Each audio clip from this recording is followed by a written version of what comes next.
I declare the 5th session of Gold Standard University Live open, and would you please give a tremendous welcome to Professor Antal Fekete.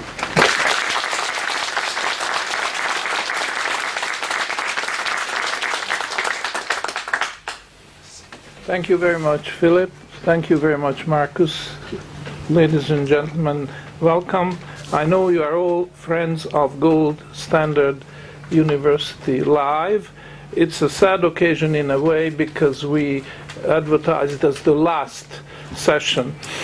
Well, as a partial compensation for that, I may want to make an announcement that there will be an add-on short weekend session. Call it session 6 if this is session 5. That will be in Hungary. The Martinum Academy, which was our host on 2 or 3 previous occasions, and just please put it down on the calendar. The date is, I think, March the 21st. It's a weekend, 2-day. No. Sorry.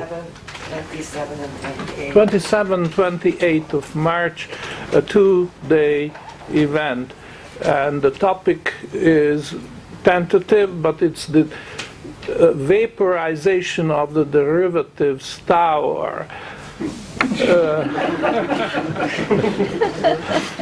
We'll see what happens between now and then. I want to make another announcement. For me, it's a rather happy one. I hope you will share my feelings. I was in San Francisco, California, just the previous week, and there is a San Francisco School of Economics. Actually, it has been around for over half a century. I think officially it was registered in the state of California in 1951. And they invited me to become professor of monetary science as a member of the faculty of San Francisco School of Economics. And I was very happy to accept this, and I take this as the first announcement. It hasn't been announced on the internet yet, but it will be shortly. I want you to know about it first.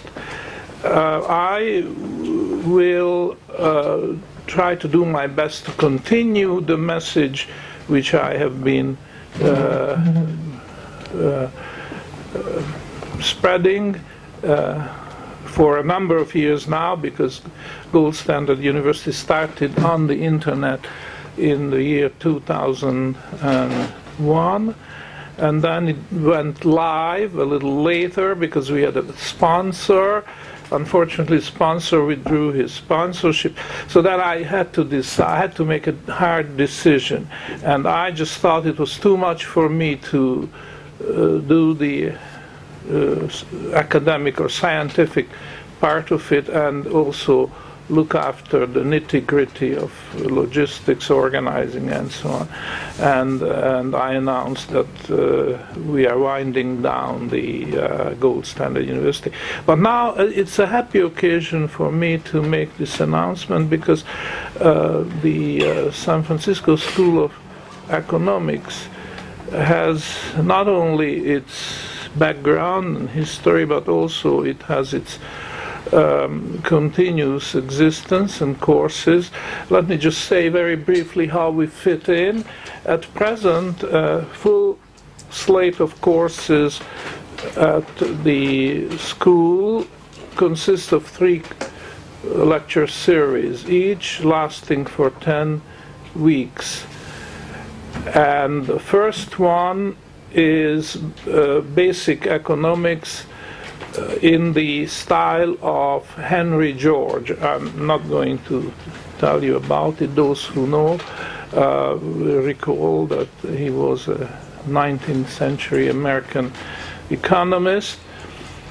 I have nothing to do with that part. And the third course, the third lecture series, also 10 weeks long, is on the U.S. Constitution. Now, I fit in right in the middle the second lecture series, 10 weeks, is on money and banking, and I am going to rework the offering, what I had on Gold Standard University, around this program, and will prepare notes and will deliver some of the lectures, not all of them, because I can't afford that long an absence from my home in Hungary, but I do intend to go to San Francisco for at least a 2-week, maybe a 3-week period during that course. Time-wise, the first lecture series starts on January 21st and goes on for 10 weeks. The second one, which is my offering, entirely mine. In other words, I'm not making any deals and compromises with Henry George or anybody else. They approved, they considered what my message was. They know about the refinements I'm planning to add, and so on, and they accepted it on full faith. So we have a perfect understanding. There is no difference of views on that. I'm very happy about that, and I'm thankful to the gentleman at the San Francisco School of Economics.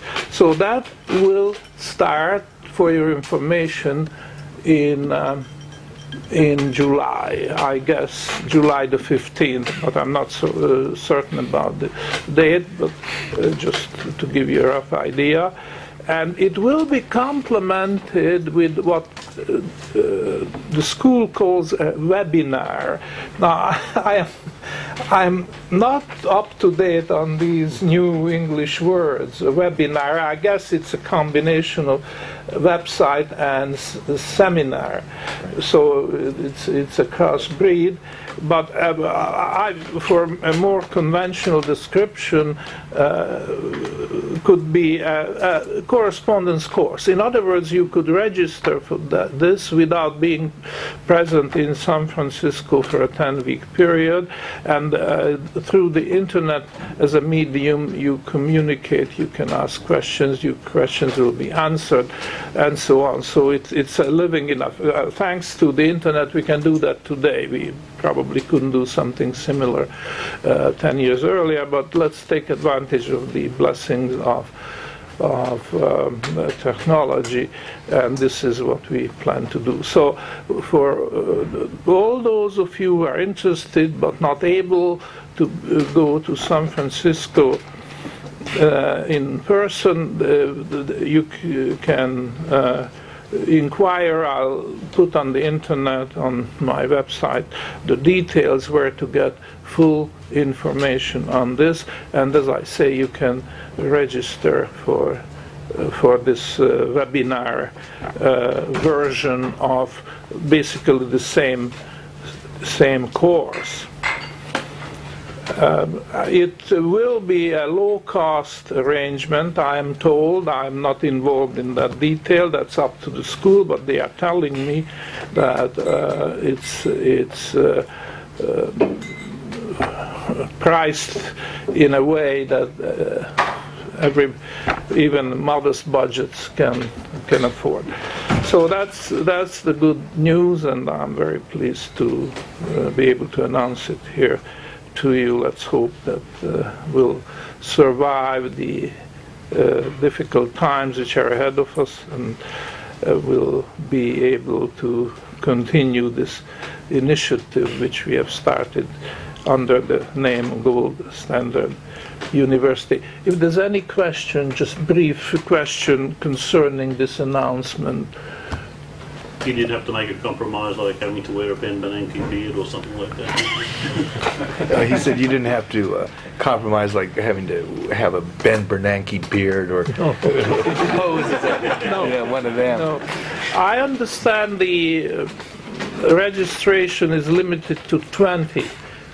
That's for those who are attending in San Francisco, but there is no limitation on numbers. For the webinar, I heard numbers, 500,000, they would be happy to tackle. What university is associated with? It's independent of any university. San Francisco Economics School. It's called San Francisco School of Economics. It has an affiliation with the Henry George Institute. But I'm new to, I have known Henry George, of course. I have read his book, and I have had the opportunity to discuss it with people.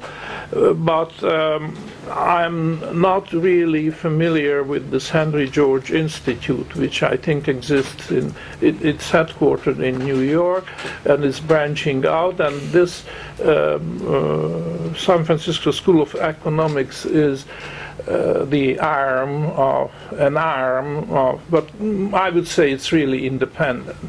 I don't think they asked for clearance as far as my course is concerned from New York. They just went ahead with it, and we have an agreement on that. So, but there is a loose affiliation, for your information, with the Henry George Institute. All right. Well, so let's get started. I want to say, before I say anything else, that so much happened, historical, and in many ways catastrophic events have happened since I see some familiar faces here, since we have met last, that we don't plan to stick too rigidly to this program. In other words, if I may say, let's have it like a command performance. If the participants present have an interest to hear a little more about our assessment of the economic crisis which we are having now, more than the technical details of basis and basis trading, then we'll make an effort to accommodate this wish. And this will, we are not going to take polls or show of hands or what have you, but it will become clear through the question period just what the orientation of the interest is. If you would like to hear more about the crisis and our views and so on, then we'll be happy to accommodate this. But officially, the title of this series is a primer on bases, on gold bases in particular, and and I broke it down to three components. One is the basis, the gold basis in particular, is a trading tool for gold investors. We don't have a, oh, we have the flip chart. Okay, so I may want to use it, not just now.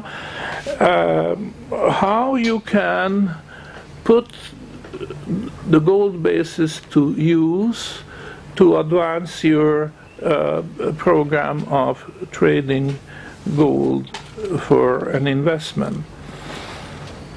And secondly, gold is a marketing tool for gold miners. And thirdly, for everybody else, the basis is an early warning system. Now, I'm just assuming, but let's check if my assumption is correct, that there is practically no representation of the gold mining industry in the audience here. So if I'm wrong, that somebody feels that his interest is the gold mine, please show of hands. No, so I was right. Gold miners are not my friend, you know. I don't know why.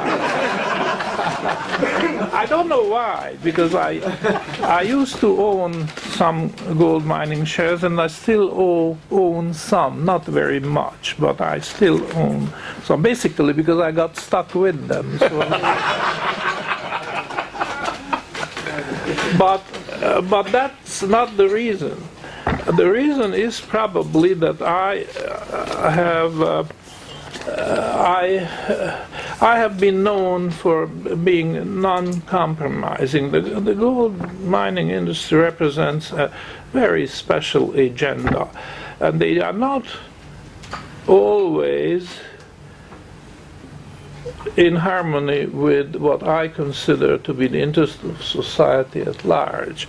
But that's not the place and time to go into this. I just feel that they know instinctively that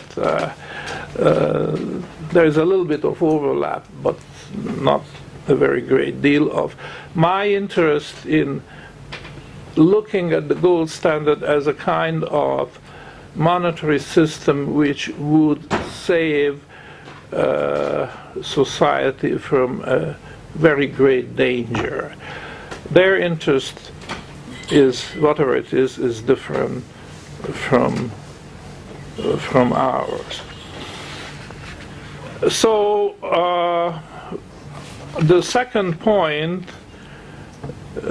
basis being marketing tool for gold miners, will be de-emphasized. I will mention it because if you want to understand basis, you also have to know what other people are doing the basis for their own reasons. You have to be aware of them, but whatever special points this would bring out, I will de-emphasize and concentrate on the 2 points which remain. One is gold basis as a trading tool for gold investors, and the second is gold basis along with silver basis, an early warning system for everybody else.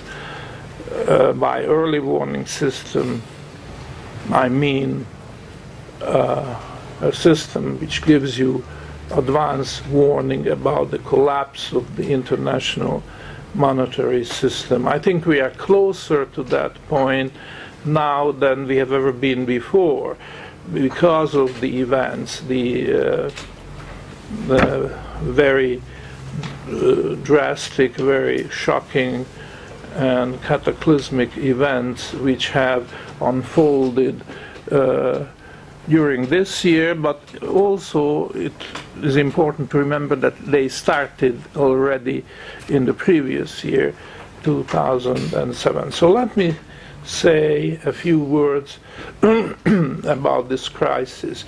I put the date of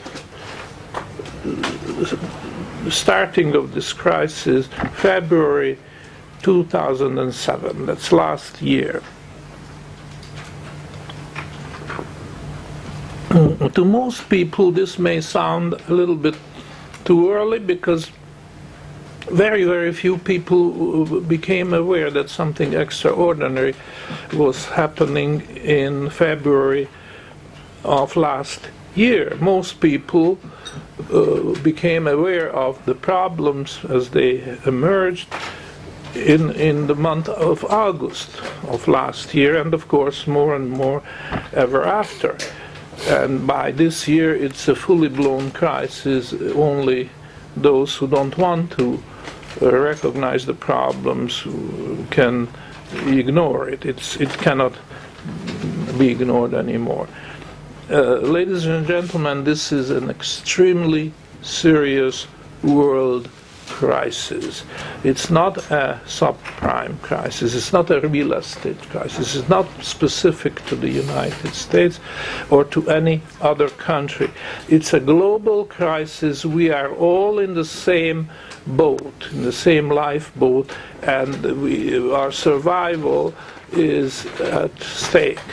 We just have to be aware what's going on. I may add that the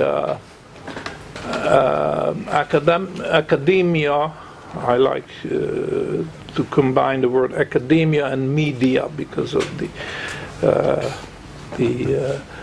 rhyme which is there.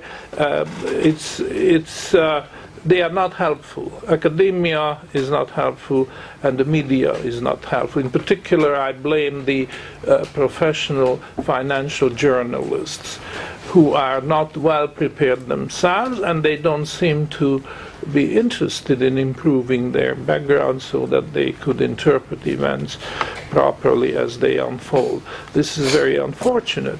Most of the individuals are left to their own devices to make out what they can from the events from one day to the other. They are presented with the facts, but when it comes to background analysis, then they are shortchanged. And this is, as I say, very unfortunate, because our survival literally is at stake.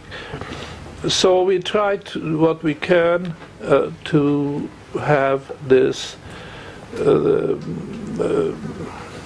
fill the need and do what we can to interpret events for people who are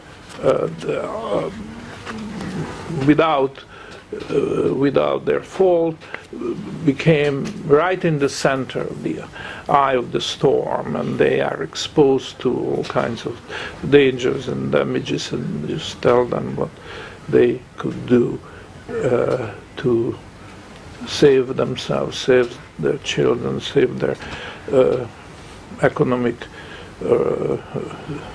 health, and try to survive. This is going to be a long crisis. If you compare it to the world depression of the 1930s, you will see that we have to think in terms of decades rather than just a few short years. Also, a very conspicuous feature is, I have been advocating this point of view for at least 10 years on the internet. I am sure most of us, so many of you can confirm that, because I know that you have been reading my output for years. I have always been advocating the view that this is probably going to have a deflationary or depressionary unwinding. The great economic and financial monetary problems we have will not be resolved through a one-shot hyperinflation. Value of money is wiped out, and then we can start a new book and with a new currency, and then everything will be happy ever after. That's not the way it. I emphasize it should turn out. There will be much pain and prolonged suffering for practically everybody at every level of the social spectrum. And the pain I'm talking about will be deflationary and depressionary pain rather than hyperinflationary. So it's not going to be a very simple strategy which takes care of the needs of the people. It will call for a much more complicated strategy, which has to take into account the occasional backlash, such as right now the fantastic appreciation of the US dollar.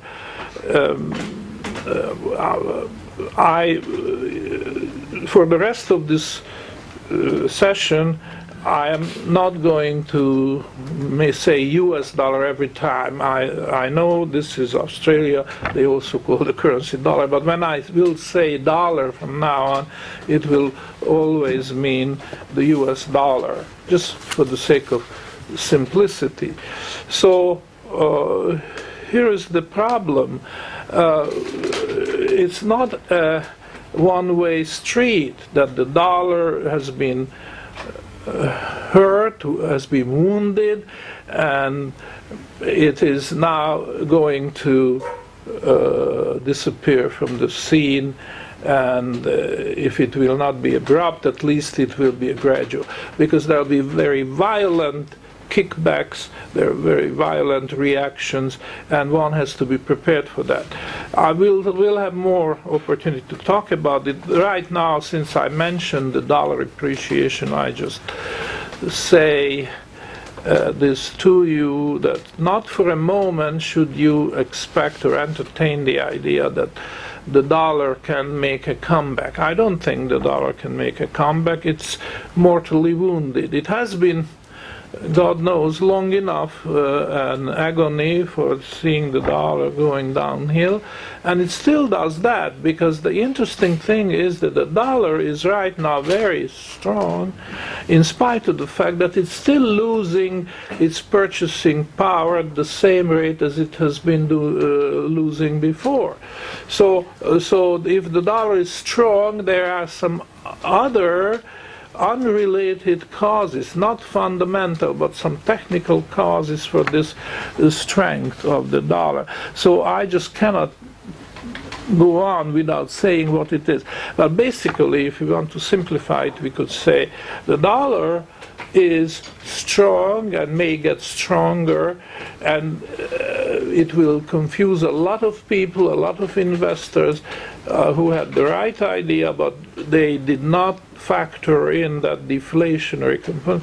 What happens is that as the overall symptom of deflation and depression is falling interest rates, not along a straight line, but zigzag type of falling the rate of interest. And this is interesting, because most economists would say, no, it's falling prices. Well, I, for 10 years, had to argue with people that even if you don't see prices falling, and that's before the crisis came, there are signs which shows that this is either coming or it's already there in a hidden form. After all, losing market share is a form of weakening prices. After all,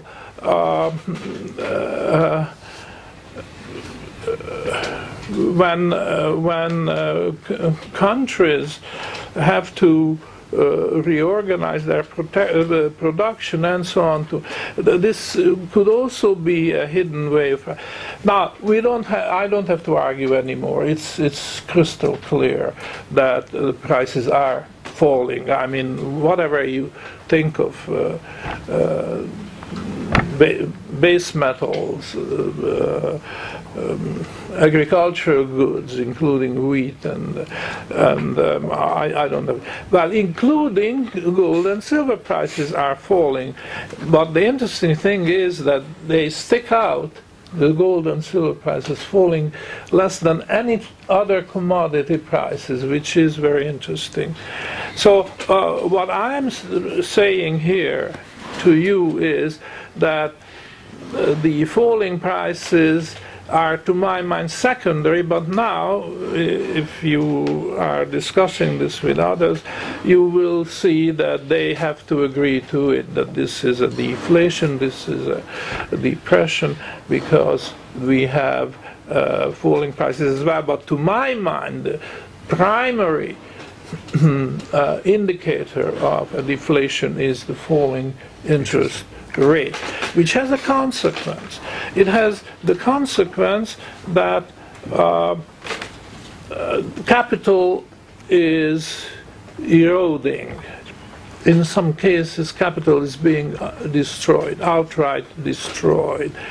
And this is being done inconspicuously. It's an insidious process, and very few people are equipped to diagnose that, because conventional bookkeeping is not interested in in documenting this erosion or even destruction of capital. So it will burst on the scene unexpectedly when the capital is already gone.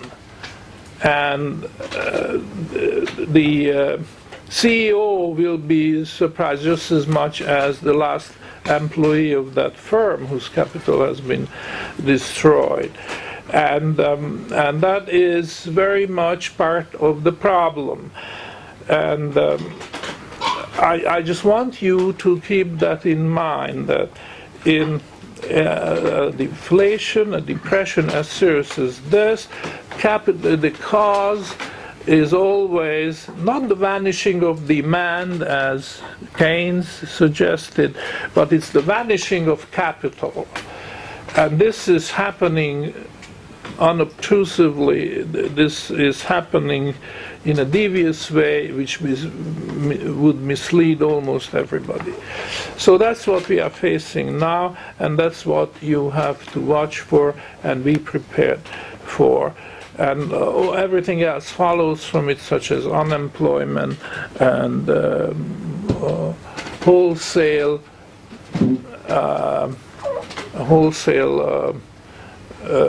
defaults and folding of firms, and a general decline in economic activity.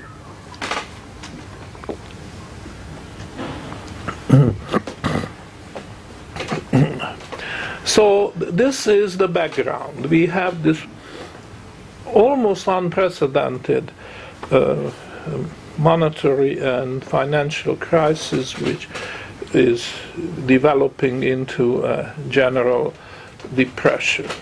There will be false prophets, especially at universities and in the media, who will say, no, that's it, we hit the bottom, from now on it's the light at the end of the tunnel is there, and it will get lighter than every day. I don't think so. I don't enjoy this role of being the Cassandra and not seeing the way out as early as others, but we just have to be realistic. The starting point of this depression, and I think I can call it a depression by now, because it became clear that that's what we have, is the starting point of this depression is lower than the starting point of the last Great Depression, 1930s. And there are several aspects of this, but I mention only one which is very convincing. The credit of the United States government was extremely strong in 1929, 1930. The United States was the greatest creditor country in the world. There was just no question about the financial strength of the United States government. And unfortunately, all this goodwill, which has been built up for several hundred years, ever since the establishment of the American Republic, has been dissipated between the intervening 80 or so years.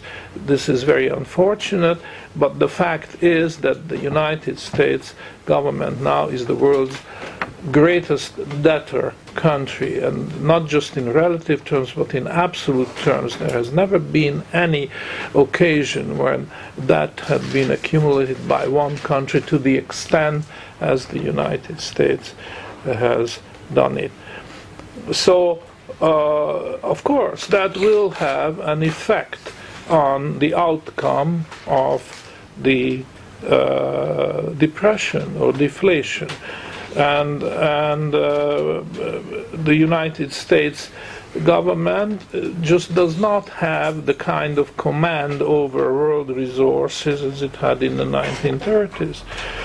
And right now you might say, well, there are still foreign governments which accept the U.S. Treasury debt for goods and services.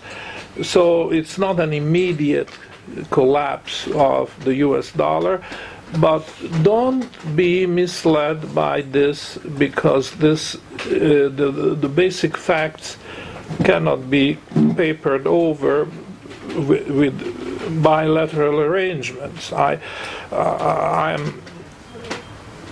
of the opinion that the US government has a bilateral arrangement with the government of Japan, and there's an outcome. This is all secret. This is not over the counter. This is kept confidential. But the facts speak for themselves. The United States and Japan, at least at the central bank level, have been encouraging the yen carry trade, which always put the dollar on a strong footing in spite of economic weaknesses because of this carry trade. Using the difference between the US interest rates and the Japanese interest rates as the motivation and the source of profit. That's one conspiracy which I'm personally convinced that we have. But there's another one, and I think this is even more interesting and intriguing. And the second conspiracy is between the US government and the government of China. I don't have any facts to support this, so please take it as a kind of intuitive insight on my part, which I certainly I'm not prepared to defend in any kind of scientific debate, but I find it very difficult to escape that conclusion. Let me just explain what I mean.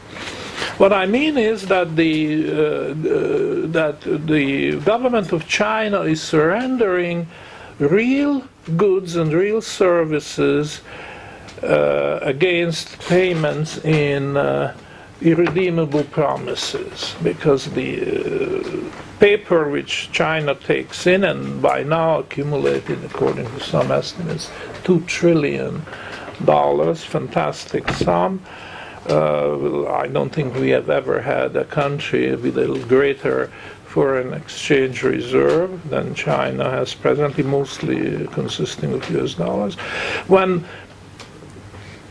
this is going on, and it's going on in spite of the dollar losing purchasing power, you must ask what is going on. This is just not, it cannot be explained in terms of logic or economics or anything else.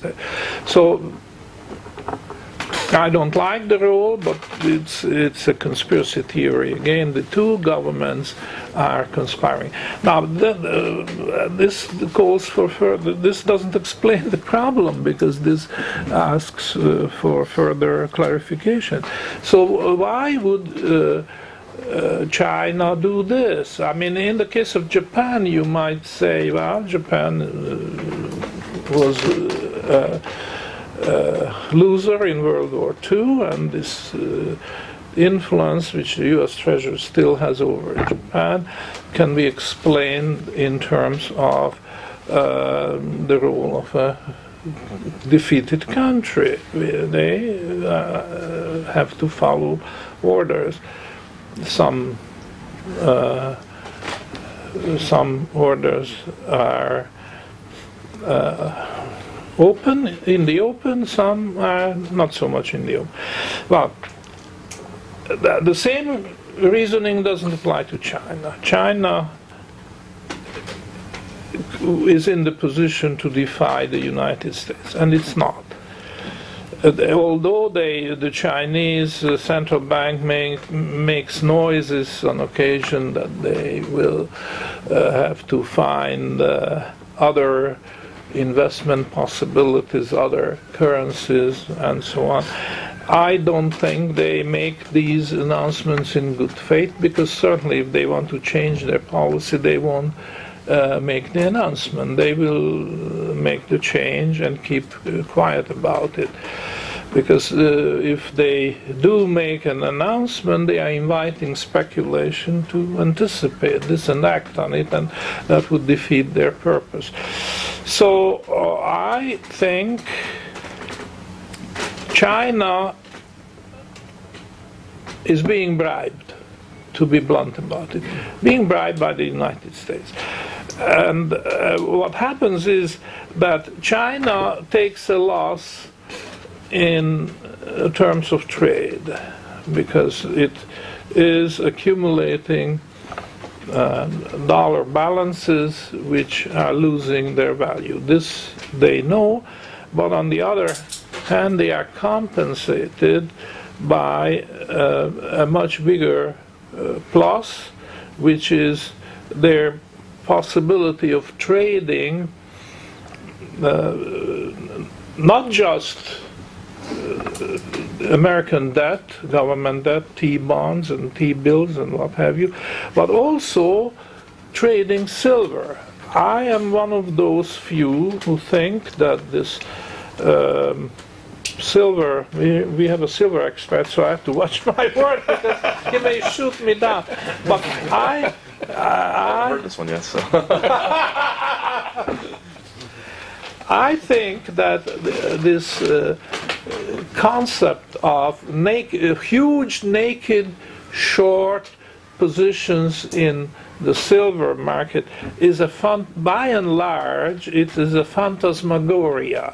There is no such thing except as a fleeting market phenomenon, transition from one position to another, or maybe on a small scale, yes, it could happen that people have the guts and they go naked short on silver. But I think the size of the net short position in the silver market has to have another explanation. And this explanation is that it is, yes, a profitable proposition to sell silver on a covered basis. In other words, you sell silver, but you cover your position in the option or futures market. I'm not going into detail. I just mentioned that we have to distinguish between naked short and covered short positions. And covered short positions could be extremely profitable if you have large silver resources, which I think China has in good measure. In fact, China is the greatest silver source of existing monetary silver in the world. China has been on a silver standard since time immemorial, and the communist government of China inherited all this monetary silver and added to it. China is not selling silver. China is very happy with silver, because silver is, for Chinese, is money, and the alternative is paper. So why should they sell silver and exchange it for paper, which is, they know better than most of us, is that it's just an irredeemable promise. So that is the picture I'm suggesting, that the strength of the dollar is very misleading, and probably purposely so. The authorities think it's in their interest to keep the dollar for a little longer. Now, if you ask the question, can this go on forever? The answer must be obviously not. And I will invoke the authority of the Bible, where you can read the very interesting story of the city of Babel. And they decided to build a tower which will reach to heaven, and they will challenge the authority of God that way, and God punished them mixing up their languages. Before Babel, the Tower of Babel, there was only one language, presumably, and people could communicate, people coming from different parts of the world. But after God punished them for their conceitedness, the languages were mixed up, and that's what we have today, a conglomeration of different languages, and people have difficulty in communicating. But the modern interpretation of the biblical story is God punishes people not just confusing their language, but confusing their currency systems. This is what is happening right now, and we have this biblical explanation of the present crisis. Now, how are we doing with time? Because we have this little bit of delay in starting, so how much more time do I have to round up this talk and to have a discussion, and then a break, and after the break, the second. Nathan. Thank you, Professor. I remember it was about 2004, I think, that you estimated that the US dollar might have as long as 10 years to live because of exactly what you were just saying, the fact that many people are benefiting from the gradual death of the dollar. If you had, this is, you know, I get asked this question all the time when I talk to the investment advisors. They want to know when gold is going to go up in value, when what I predict is going to happen. And so I turn it over to you. Would you say that we are on schedule and we have a year left, 2 years left, 3 years left? Is it unfolding as you expected back in 2004 when you wrote that? Thank you for your question. I give you the answer right away. No, I had to modify my views. Obviously, these events were much greater. I am not going to pretend it to you that I have anticipated this. I have anticipated this, yes, in very broad terms. But the intensity, the speed of the crisis is way beyond what I expected. And so the way I modified my view on the longevity of the US dollar is that I don't see it 10 years. I wouldn't give it 10 years. But I would give it at least 2 years. Probably more.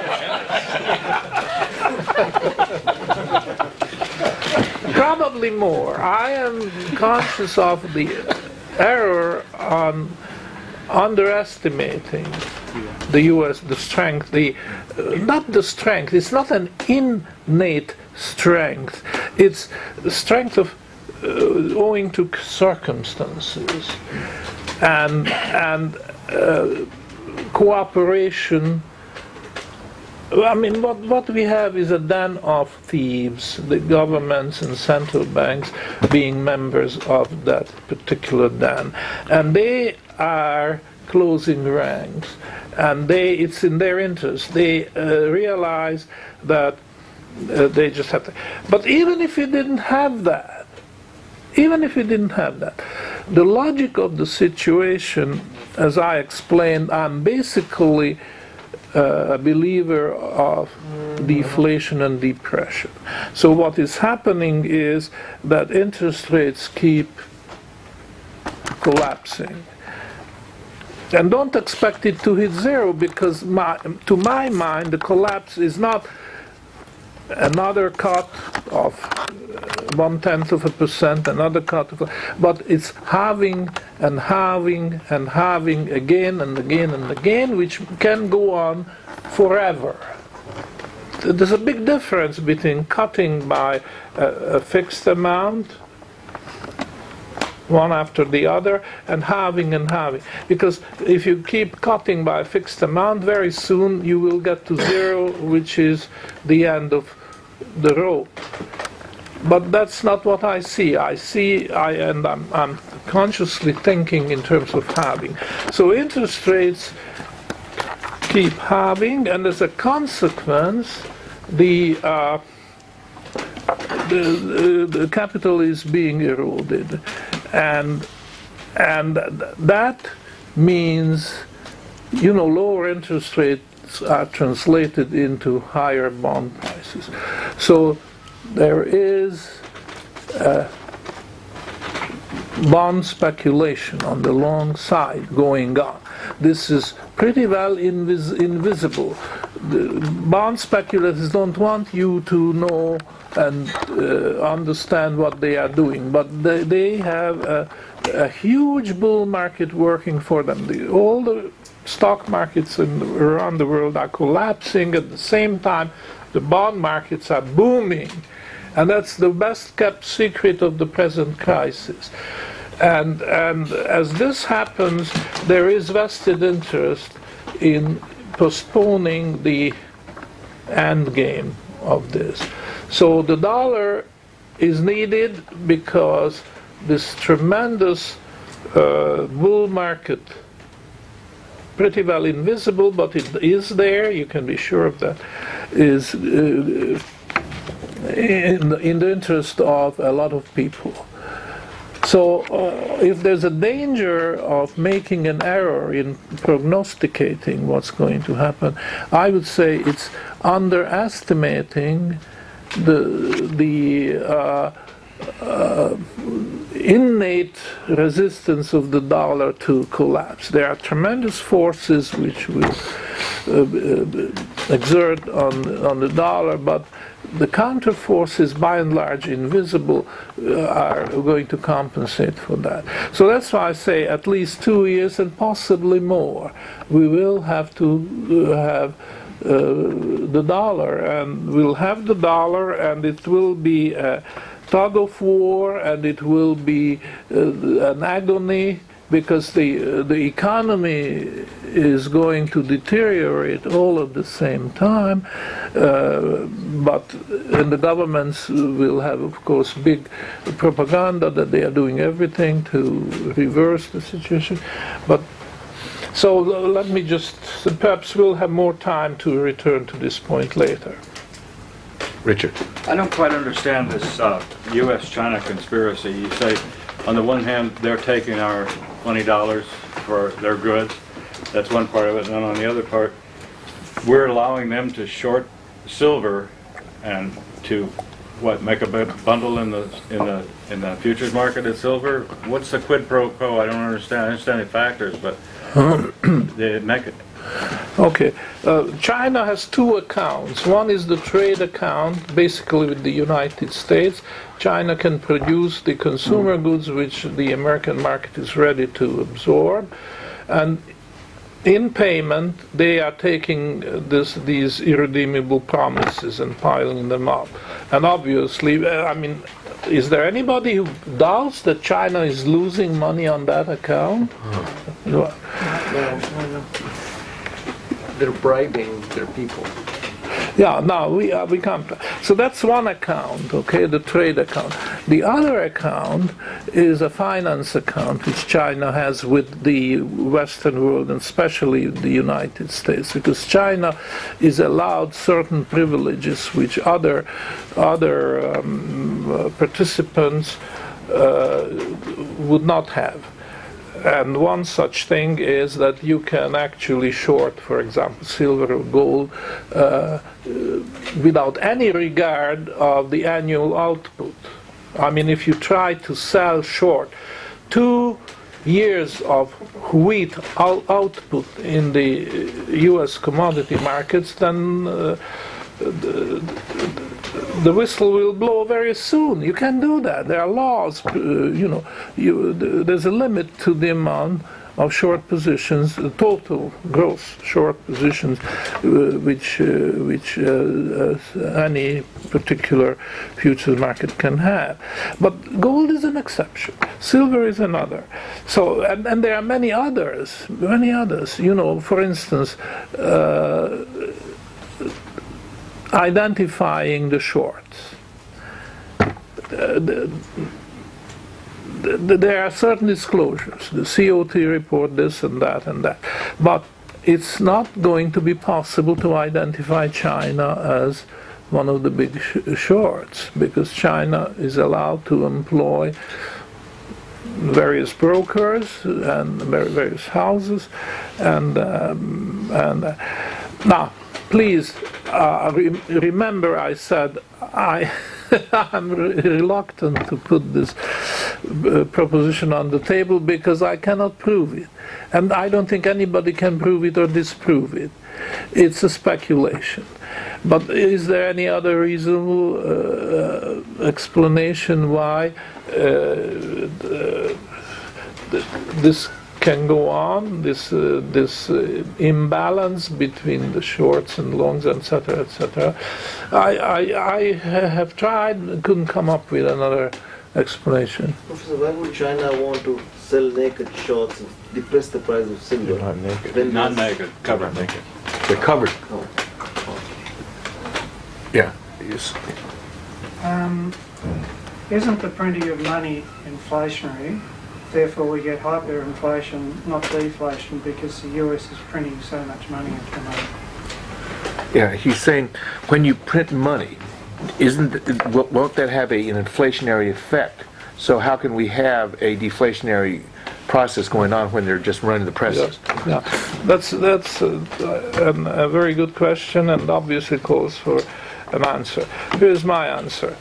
There are two processes to watch in this context. One is what you are talking about, the U.S. printing money or expanding credit, which amounts to the same thing, and this is inflating the money supply. But there's another one which is less well known and certainly less conspicuous, is a spontaneous destruction of money. Because every default, every bank closing doors and so on will have the effect of shrinking the money supply. You know, tremendous amounts of wealth is being wiped out in the stock markets, you see. Now, this certainly has a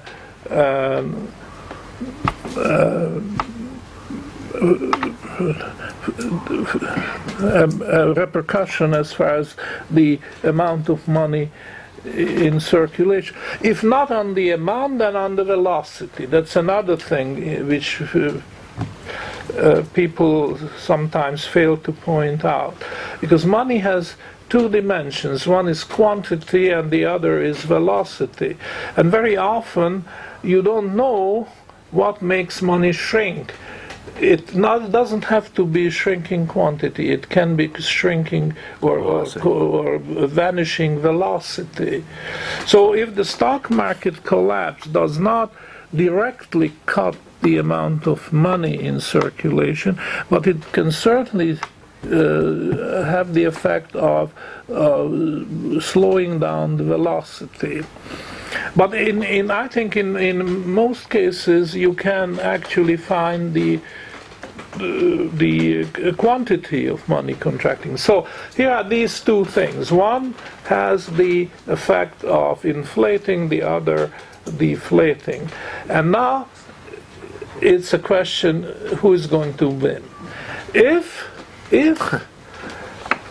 money is collapsing too fast, I'm suggesting it to you, the Federal Reserve System will not be able physically to compensate for the shrinkage. Physically, I say. I mean, theoretically, you say, sure, here's the computer, a few click, and then, bingo, the money is there. It's not enough for the Fed to create electronic money, dollars electronically. Ben Bernanke is dead on when he says we've got to have helicopters and drop the bloody dollars to the people so that they can spend it.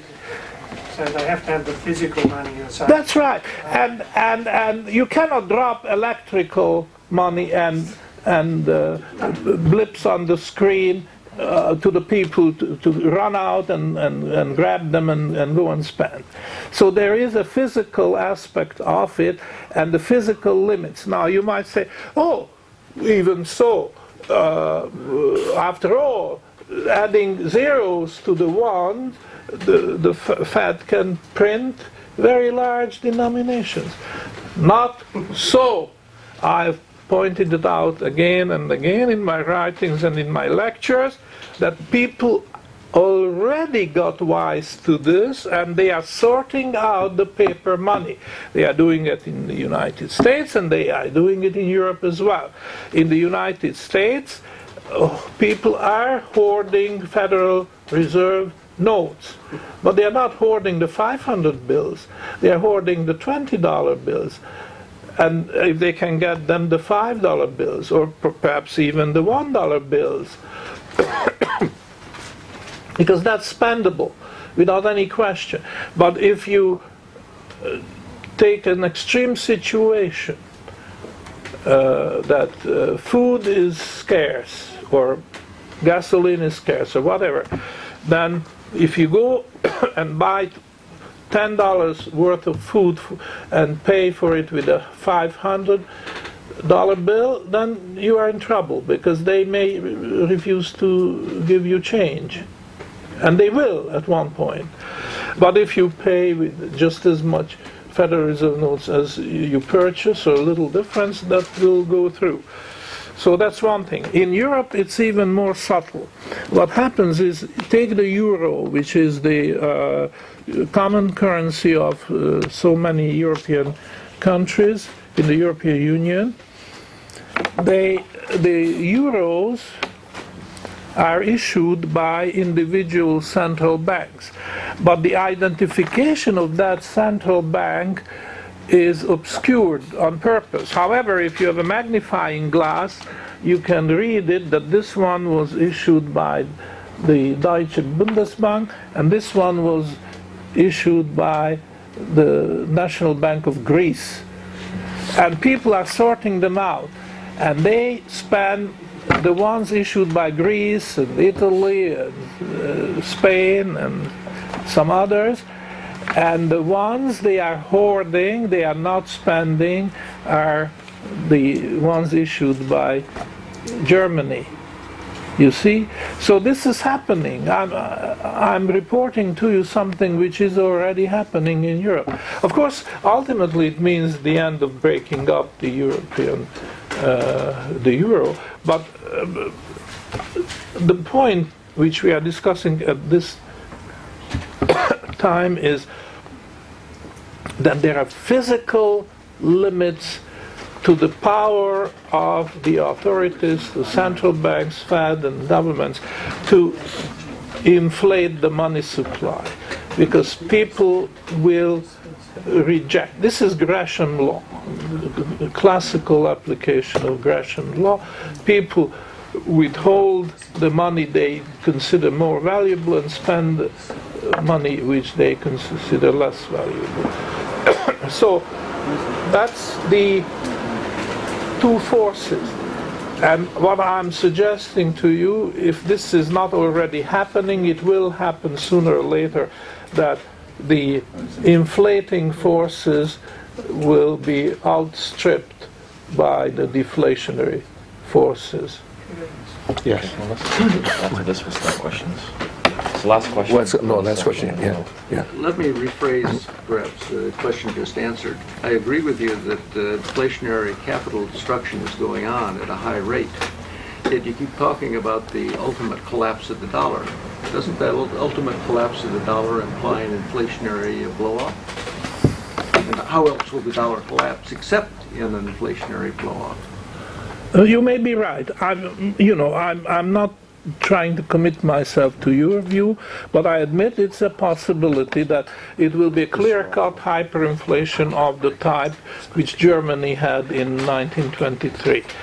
But it doesn't have to be that way, and the collapse of the dollar could be piecemeal. First, the dollar will no longer be accepted by the European community or this or that currency area. There are various currency areas. And then trade will shrink accordingly. But don't think that the dollar will collapse from one day to the next, which is more or less what happened in Weimar, Germany in 1923. It could, but there are various other possibilities, and we have to be broad-minded enough to allow these other possibilities as well.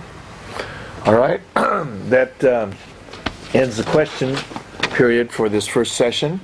We will have a 15-minute break and reassemble for the next set. At what time? It's now 11:27. We'll call 11:30.